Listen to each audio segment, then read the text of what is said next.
Hello and welcome. I'm Red Ultra, and this is Pri Materia, a world building podcast where we world build for 5th edition, bottom up, and this is our first episode. This is my guest. Name's Octor Mundus. Glad to be here. Let's jump straight in. So, we actually already recorded this, and then it didn't get saved, so off to a very great start for a brand new podcast. I'm still a bit salty about that first episode, not, Yeah, it was a very good conversation. Yeah. Let's try to recreate something like it. Here's hoping. Yes. Okay, so the idea is to do bottom-up world building. Now, usually when you do world building, you start with something like a map, and you say where all of the biomes go, and then you go from the big picture, and then you zoom in. You begin with like trade winds and the rotation of the planet and like tectonics and things like that. But we're not gonna do that. Instead, we're gonna take the player's handbook, the dungeon master's guide, basically all of the published D&D 5e material, and building the world that this material describes. That sounds about right. Do you have any examples that you would like to mention? Well, the first example that comes to mind is how magic influenced the world. How it influences the Society. world and the society in general. Here's one thing, is like druids would take over the entire agriculture industry of the world. Like basically all farmers, not all, but like most farmers would be druids or similar people, like, nature clerics, maybe rangers. I'm not sure if rangers get plant growth. As far as I'm aware, they do. Okay, yeah, but like high level ranger.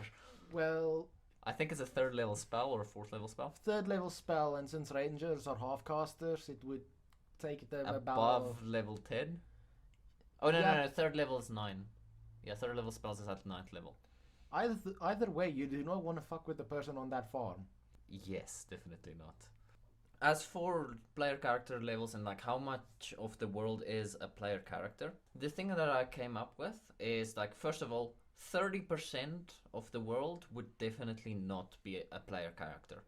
There wouldn't be a fighter or druid or wizard or any of the player character class, but 70% of the world would be. And on top of that, 50% of the world would be level 1, and then it halves for every level on after that. Okay, that would make sense, but do you have a example of how much of a population would not be leveled? Okay, now the way I see it, everyone is leveled, but if you're not one of the player character classes, if you're not part of that 70%, you still have a level. You're still either level 1 through 20, but all you get from it is skills and like hit dice and things like that. So a level 20 peasant that isn't any of the player character classes would have expertise in whatever the thing is that they do, and some other skills, and have like better stats than a nobody, than somebody who isn't a leveled character, but they would basically just have health and skills. Now I'm just imagining a level 1 player character getting his teeth kicked in by a level 20 peasant. Oh yeah, they don't have combat abilities. Instead, they have, expertise and like in whatever the thing is that they do. So if they're a smith, it's like they have expertise in smith's tools and proficiency in a bunch of other tools. True, but accidents do happen. Yeah, definitely. Anyone can use an improvised weapon or use a weapon even if they're not proficient with it, and if they have 20 strength, which a smith would have, yes, you would have your teeth kicked in by a level 20 smith. Which is freaking hilarious when you think about it. Although, I'm not sure how long that would exist before artificers would basically take over all of the, production trades. So maybe a level 20 smith is a level 20 artificer. It's possible, but I feel like artificers and their methods are relatively new to the world. Okay, yeah, I like the idea of artificers being relatively new to the world. But then again, who made all of the legendary weapons of old? If it wasn't an artificer. Well, as far as I'm aware, before artificers was a thing in D&D, weapons were usually made either by the PCs themselves or they got someone to make the weapon for them.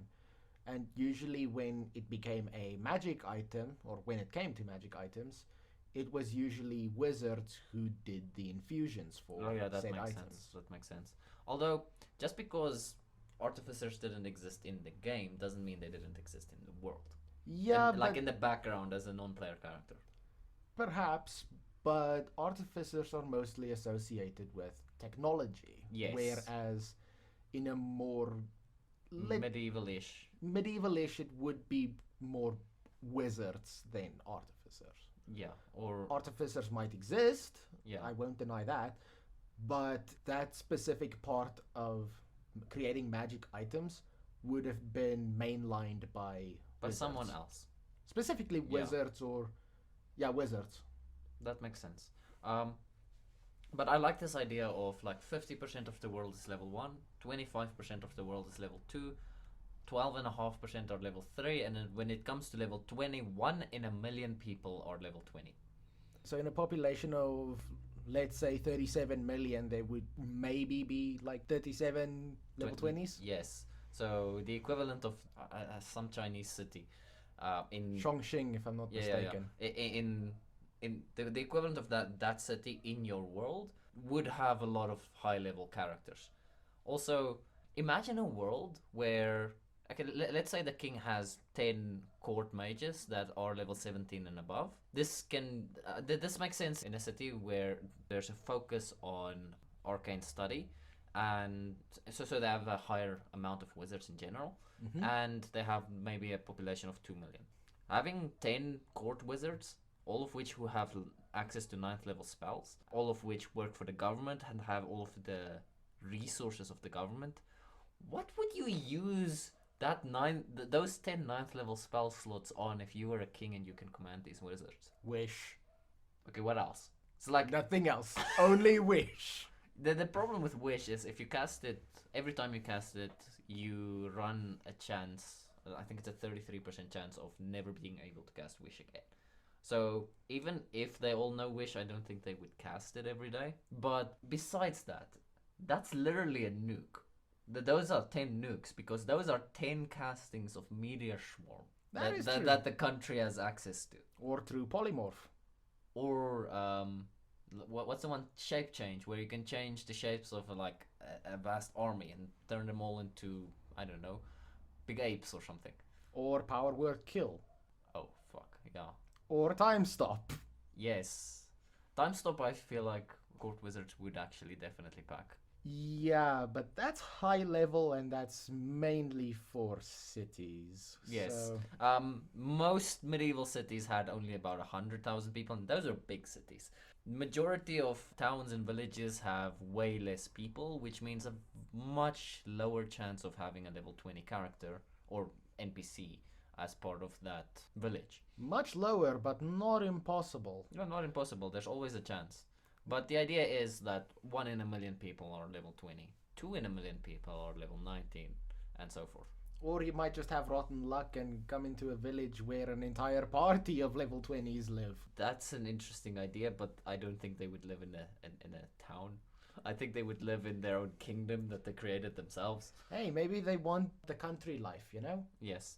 Let's mention some more examples of bottom-up world building. It's like things that make sense in the world based on the rules of the game. One thing is like the spell Lehman's Tiny Hut and what that implies. It's like, if you look at Lehman's Tiny Hut, first of all, I feel like the architecture of forts and walled cities, the wall of walled cities, would be influenced by the spell in a way that there would be circles for where the Lehman's Tiny Hut should be, and like the tops of the wall, the entire tops, it's like the wall, and instead of having battlements, you know, crenellations, machicolations, those things, they would have a circular design where a wizard whose job it is to ritually cast Lehman's Tiny Hut over and over would come, and like the soldiers, the 8 or so soldiers that are supposed to be stationed there would come, and then he would like cast the Lehman's Tiny Hut so that those soldiers can enter and exit.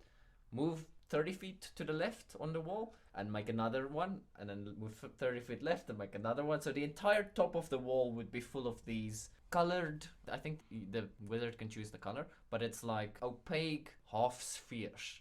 Like the entire top would be this, and it's like completely immune to magical and physical attacks from the outside. But physical attacks can be like arrows and crossbow bolts can be shot from the inside of those. Which is a interesting design, but I have a counter argument. And that is? If those walls are not properly protected, even a single fireball can maybe blast a hole through one. Hell, you don't through even... the wall, but not through the Lehman's tiny hut. Not through the Lehman's tiny hut, no, but as you said, it's a half sphere. Oh yeah, and it has a floor.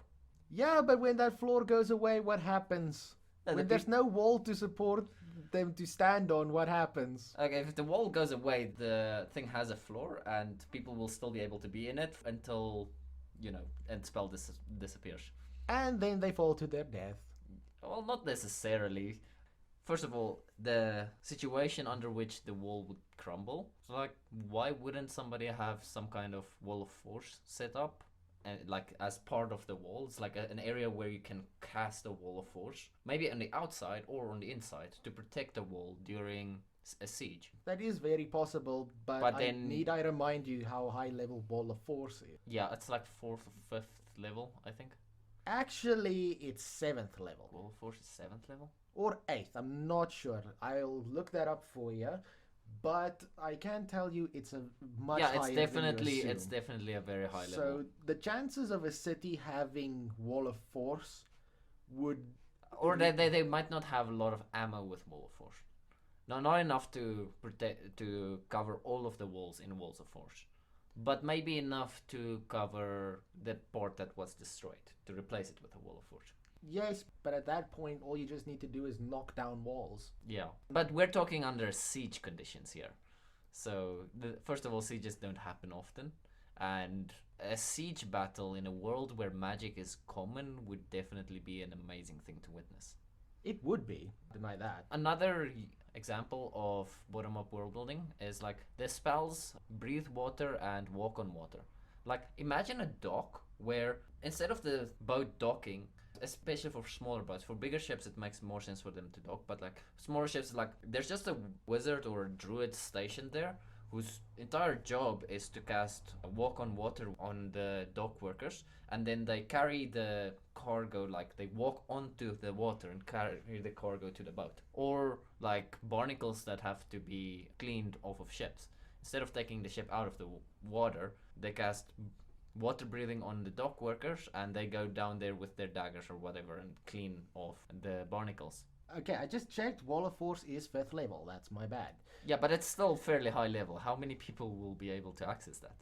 So in a city of about 100,000 people, maybe one. It's definitely more than one.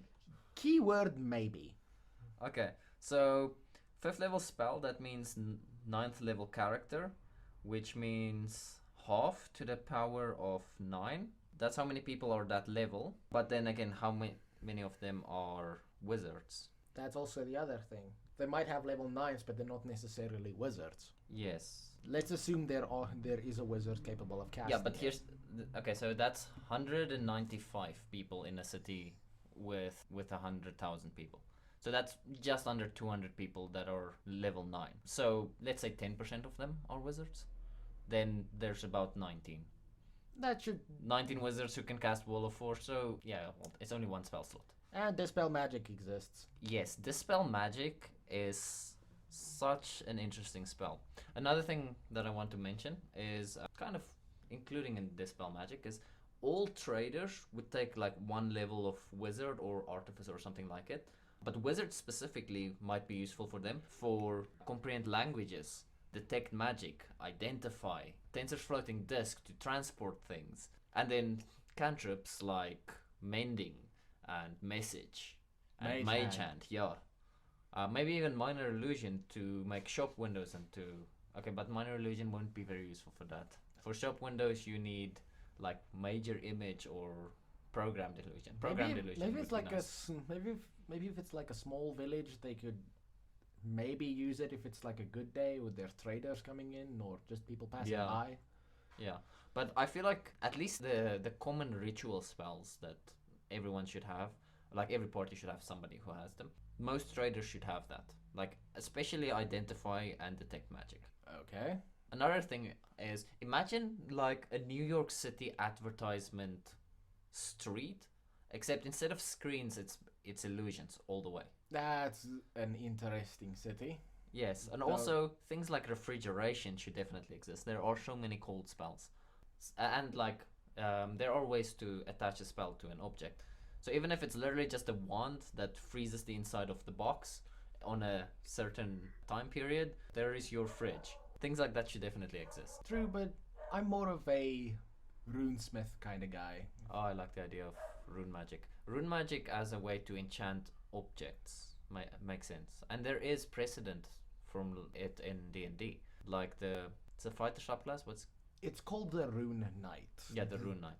Yeah, they learn the art of runes. Well, Yeah, it's from giants. giants Yeah. specifically. Because if I'm not mistaken, giants were the first quote unquote rune casters. Yes, and like that, I'm not taking the lore from the original Forgotten Realms. Now I I'm understand. creating a I'm- new world with the same. I understand that. options. I'm just explaining. Yes, that makes a lot of sense. Also, the Rune Knight, the subclass, implies that the different kind of giant groups that you get the different kinds of runes from are more of a homogeneous thing, and that. Okay, so imagine this. Imagine if you had to go make a deal with a fire giant to learn the fire rune and a cloud giant to learn the cloud. It makes the rune crafting kind of a homogeneous thing, where you have all of these different runes. Where in the lore they're like, first of all they're a hierarchy, but they're also competing with each other all the time, and they wouldn't teach a pleb how to use their runes. That is true. Also, I think that the giants should also have access to those runes and the abilities that those runes give, that they don't necessarily do. To be fair, I feel like giants should have access to all the classes. Yes, Act- honestly. Honestly, when I think about it, pretty much all the intelligent races should have access to classes. Imagine that's a dragon that casts fireball at the party. You don't need a dragon to cast fireball. What's more fucking terrifying is when that thing is a paladin. Yes.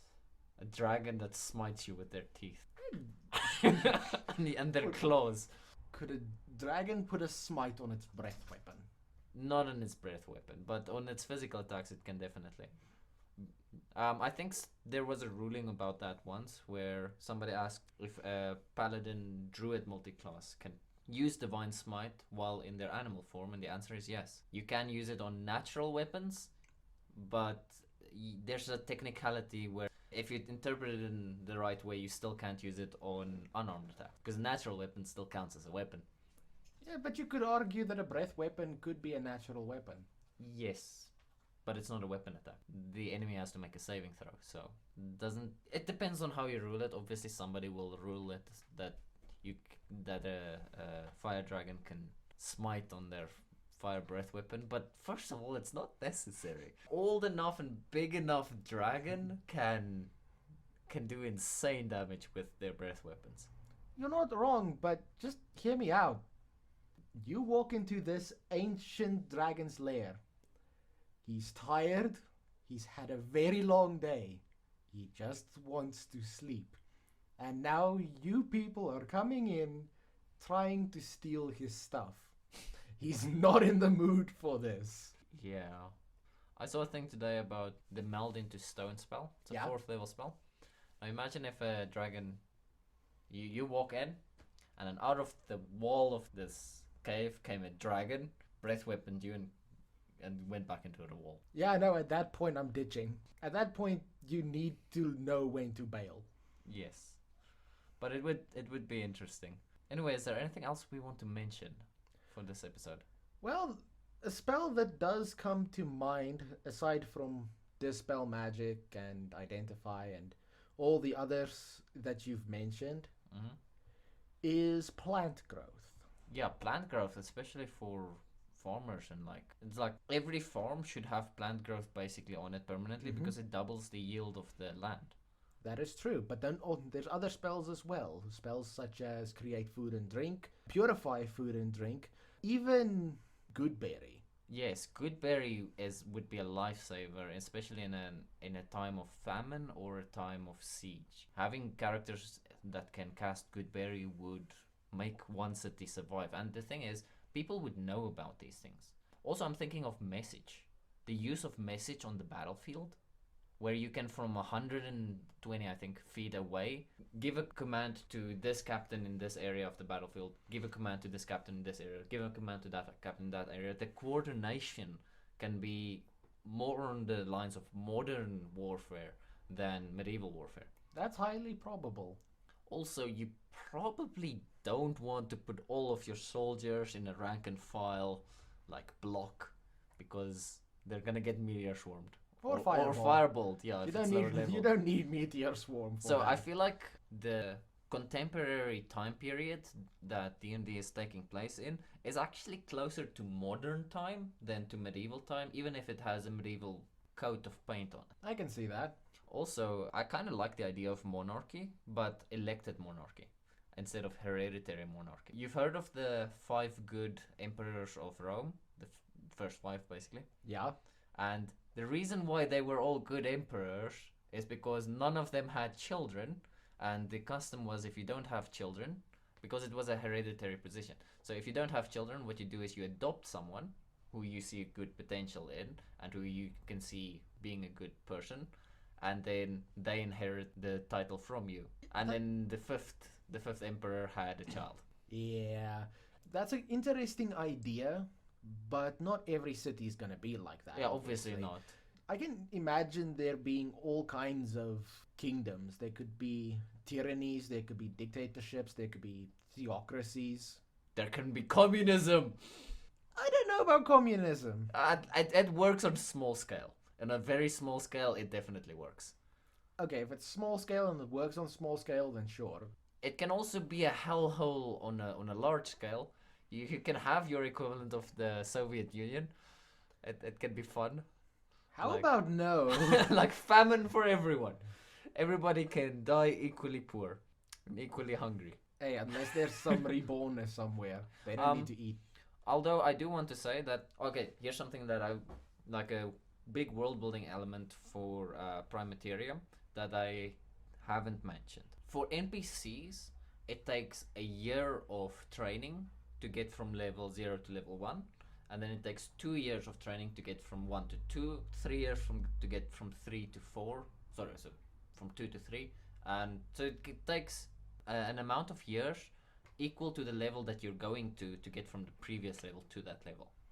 Which basically means that races who are not long-lived will cheat. We should probably have mentioned that we're very apolitical around here. Despite the jokes I've made about communism and such, we don't take any stance, political, left, right, any specific ideology. I believe most ideologies that exist in our world should exist in a well-rounded, well-built D&D game, and they should all have their strengths and their weaknesses. So yes, there can be a wealthy capitalist elite that are... You can put Orzhov. You can put the Orzhov into your world, which is like the best example of like capitalist cronies basically hoarding all the wealth for themselves and capitalism at its finest. At its worst, literally. Having that is nice, but having the opposite of that, where it... and I think this is the area that most people start in. It's a place that is very free, very... well, it's capitalist, but no monopolies yet. Yes. And everybody is armed, everybody has their weapons, and that's normal. Starting in a place like that for D&D makes a lot of sense, and then going out to other places, then going to places where you're not allowed to have weapons in the city.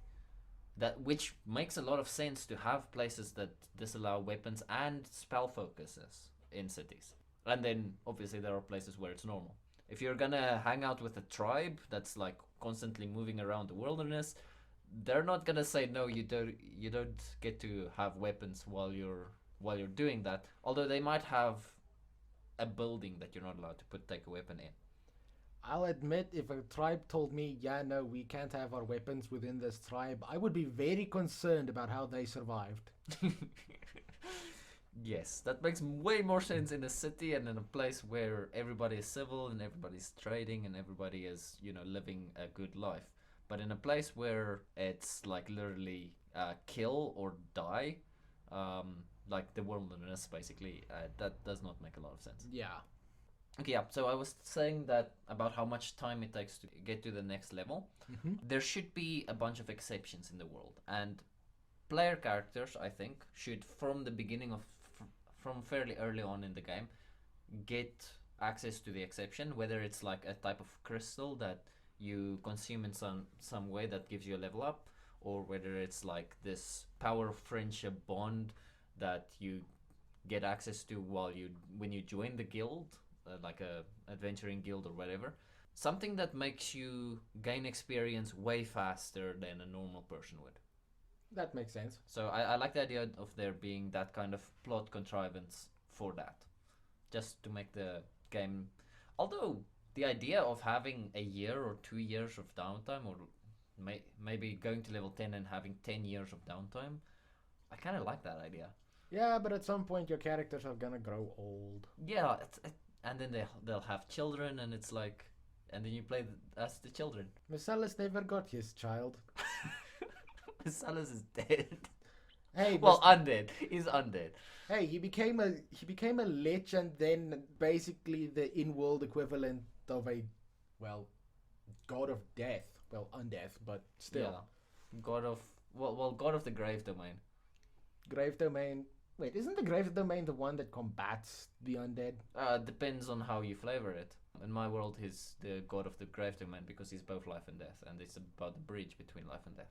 That makes sense. Although that's specific Marcellus. Although I think I will use Marcellus for the grave domain god in this world that I'm building.